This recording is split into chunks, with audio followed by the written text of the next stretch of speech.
चलिए खबरों को विस्तार से देखने का वक्त चला है। जयपुर से शुरुआत करेंगे। पावड़ों से गुलाबी नगर गुलजार है। आंकड़ा 50,000 के पार पहुंचा है। क्रिसमस की पूर्व संध्या पर राजधानी में उमड़ा है पर्यटकों का सैलाब।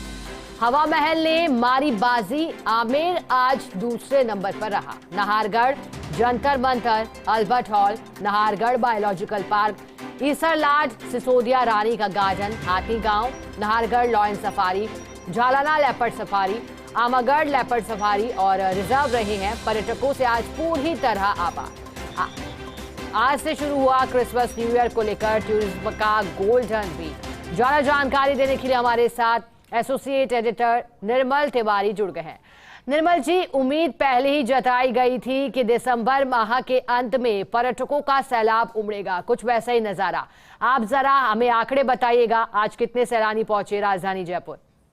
देखिए शिखा, आज का दिन ट्रेवल ट्रेड के चेहरे पर रौनक देने वाला दिन था। आज टूरिज्म के पूरी तरह से आबाद रहा पूरा राजस्थान। अगर खासकर राजधानी जयपुर की बात करें तो सबसे ज्यादा पर्यटक अगर राजस्थान में आए तो राजधानी जयपुर के अंदर आए।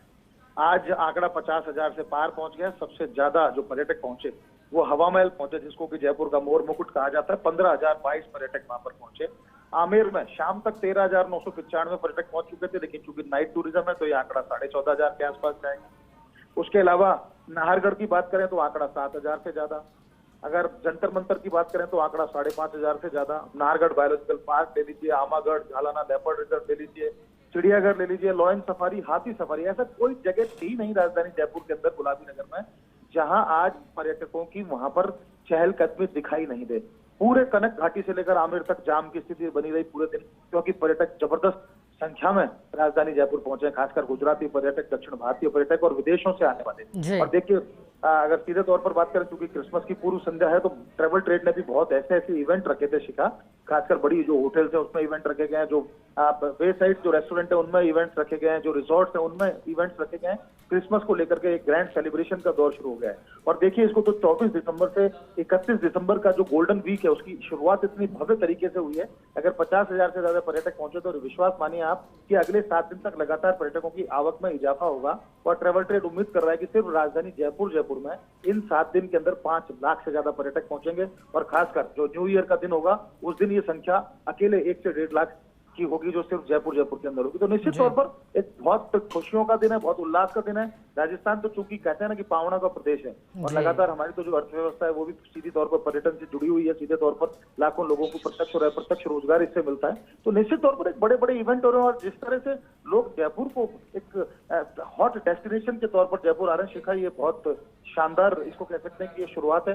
पैलेस ऑन व्हील्स की बात करें तो वहां भी जैसलमेर के अंदर इस समय ग्रैंड सेलिब्रेशन हो रहा है उसके अंदर। तो हमारा तो एक जो टूरिज्म का जो उत्पाद है, पर्यटन उत्पाद, वो इस समय इतना वाइब्रेंट हो चुका है कि लोग उससे जुड़ना चाहते हैं, देखना चाहते हैं। झालाना पूरी तरह से पैक है, आमागढ़ पूरी तरह से पैक है, नाहरगढ़ बायोलॉजिकल पार्क आज 2,500 से ज्यादा टूरिस्ट पहुंचे, तो 5,000 से ज्यादा टूरिस्ट पहुंचे, तो बहुत बड़ी बात है कि जयपुर के चप्पे चप्पे पर पाँव ने दिखाई दिए। और अगर ये ट्रेंड जारी रहा तो आप निश्चित मानिए कि नवंबर तक जो 13 करोड़ पर्यटकों का जो आंकड़ा था नवंबर अंत तक, वो इस वित्त वर्ष के अंत तक, अगर सीधे तौर पर हम कहें कि 31 मार्च तक ये आंकड़ा 15-16 करोड़ के पार पहुंच जाएगा, जो बहुत बड़ी बात है राजस्थान ट्रेवल ट्रेड के लिए। तो निश्चित तौर पर आज का दिन बहुत शानदार था। कल क्रिसमस है, कल ही संख्या बढ़ेगी और न्यू ईयर के दिन तो आप मानिए कि ग्रैंड सेलिब्रेशन होगा। उसके लिए राजधानी जयपुर सहित पूरा प्रदेश पूरी तरह से तैयार है। बिल्कुल निर्मल जी, बहुत शुक्रिया आपका साथ जुड़ने के लिए और जानकारी देने के लिए।